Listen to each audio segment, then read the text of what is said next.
박찬대 의원께서 최근에 제기했던 문제가 캄보디아 문제 아니겠습니까? 국정감사에서 이제 캄보디아 현장 국정감사를 한다고 하잖아요. 관련 네네. 내용 소개 좀 부탁드릴게요.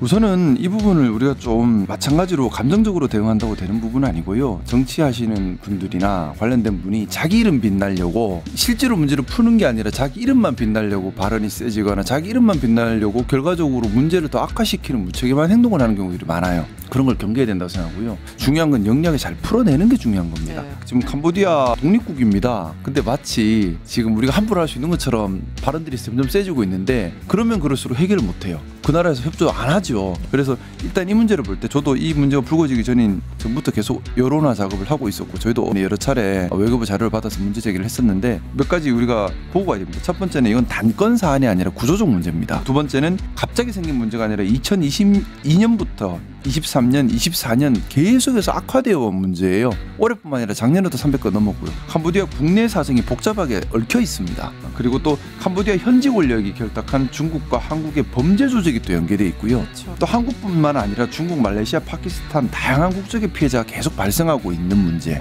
그리고 캄보디아 전체 추정치라고 듣긴 했는데 범죄 조직이 GDP에 기여하는 게 30-40%가 넘는다고 합니다. 그러니까 캄보디아 최대 산업인 거예요. 이 나라의 여러 권력자들이 얽혀있을 가능성이 매우 높죠. 또 하나는 지금 4,300억 원이라는 말도 안 되는 우리가 ODA를 제공하고 있지 않습니까? 그래서 사실 윤석열 그리고 통일교, 건진법사 지금 뭐 특검 수사를 받고 있는 이들의 부패까지도 얽혀있는 상당히 복잡한 그런 테마라고 생각하고요. 이게 정말 좀 쉽지 않다고 말씀드리는 게 그것이 알고 싶다라는 프로그램에 노출되었던 사람들은 구출을 됐어요. 방송 나자마자 이제 캄보디아 경찰들이 급습해서 그 사람들을 풀어줬다는데 네. 문제는 거기에 있던 다른 한국인들은 안 풀어줬다는 겁니다. 캄보디아는 지금 구조적으로 이걸 풀려고 안 해요. 왜냐하면 자기들 권력자들의 수입원이기도 하고 또 국가 재정의 절대적인 부분을 차지하고 있고 너무나 얽혀 있는 겁니다. 일종의 국가 산업처럼 돼 있어요. 그러니까 이걸 풀려고 하는 게 아니라 시끄러워지는 것만 개별적으로 접근하고 있는 겁니다. 결국에는 개별 사안들로 접근할 수밖에 없고 그러면서 우리나라가 아니잖아요. 함부로 할 수가 없잖아요. 어떻게든 협조적 관계를 또 구축을 해야 돼요.